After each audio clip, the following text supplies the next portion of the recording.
this is Lisa for The Purchase Brick, and I'm here today with James Labrie of Dream Theater. Hi. So, tell me a little bit about the new album. Well, Black Clouds and Silver Linings. It's our 10th album, and what can I tell you? I think musically there's a lot of areas throughout the album where you can see that we're taking a noticeable nod towards our roots, our musical roots. I think that if you were familiar and a diehard fan, you would hear some of the influences from Images and Words and Awake and even A Change of Seasons and Scenes from a Memory. That there's similarities there, but at the same time it sounds very contemporary. It sounds like it does belong in today's musical environment as far as that style. And lyrically it's dealing with, I think, what every one of us can relate to a certain extent. We all have our own personal experiences, but life itself, or its challenges and its victories, and just how dynamic life can be, you know. But kind of, you know, without getting deeply into it, that kind of sheds some light onto it. Yeah. And what would you say makes this album different from your past albums? Like, what's unique about Black Clouds and Silver Linings? Well, I mean, I think sonically we're always trying to bring in new, especially Jordan. He's always trying to bring something in that will somehow convey a stronger message, you know, throughout his rig, and somehow embellish whatever the message is that we're trying to send musically. So I think that that's always an experimentation, you know, and that always has some new elements to show within each album.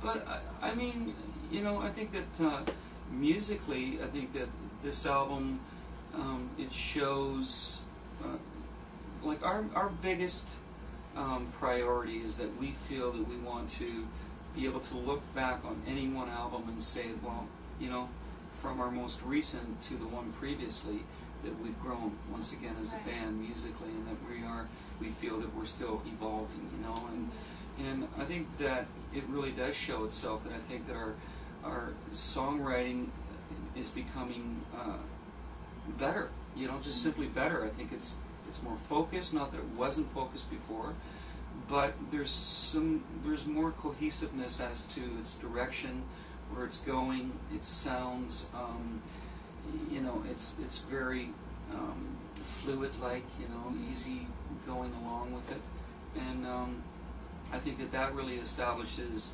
the energy and power in it, as well as the balance musically, you know, as to what it's expressing. So that might be some of the differences, but I mean that does exist on a lot of the other albums. So. So where do you guys get your inspiration from, and how do you, like, what's the songwriting process like for you? Do you guys come up with stuff as a whole, or does one person, like, think of something and then you guys all share it It's together? usually as a whole, you know, but generally speaking, yeah, it's in the studio, and it would be, you know, basically with instruments all set up. We kind of record the way that they used to in the 70s. They'd be in a studio with all the equipment set up, all you know, everything's mic'd and ready to go.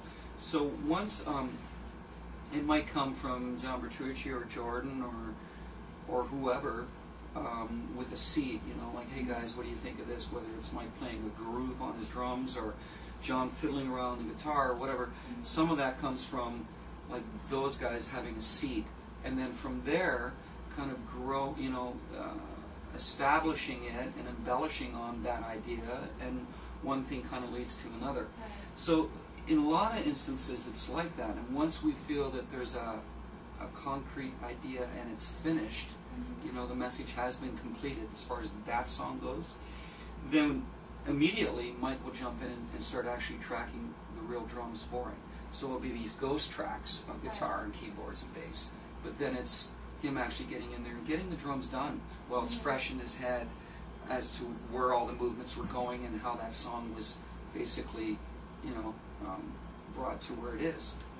And then from there, sometimes, you know, the bass will be laid down but more than likely it's the rhythm guitar, and then from there it's to jump into the next idea. But you know, sometimes an idea will come from a guy going, you know, like whether Jordan or John say, hey, you know what, I had this from home, what do you guys think? Here's some ideas, and what do you think? And then, oh yeah, that's cool, that's not, and Right. whatever, and then piecing it together that way.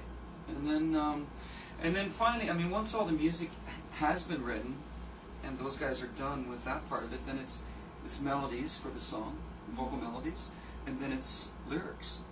And then I come in.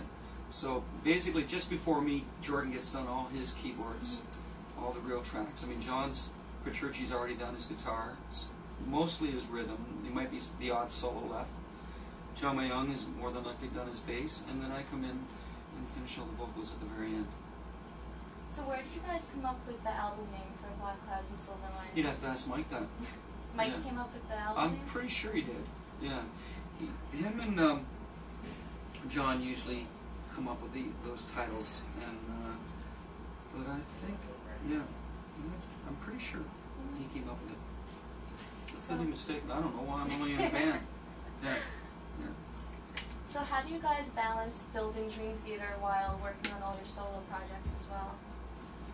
Well, you know, I mean, I guess it's time management. I mean, you just have to, you figure it out. We all have families, so it's a matter of saying, you know, at what time of the day do I want to be, like when you're on the road, it might be a little bit easier. Right now, I'm writing my next solo album with Matt Guillory, my main partner in there, and we've been collaborating for like 10 years now. But so what I generally do is if I have time on the bus while we're going down the road for about an hour or so, I might sit in the back lounge of the bus and just jot down some lyrical ideas or the subject matter that I might want to talk about, and just kind of get it out of me. And then otherwise, when we have a day off, I usually sit in my room and start writing melodies or even some of the riffs for the songs, and then I get in touch with Matt and over the internet. The internet's a beautiful thing, and then we kind of piece it together. So that's basically how I do it. And then the actual recording is usually when we're on a break.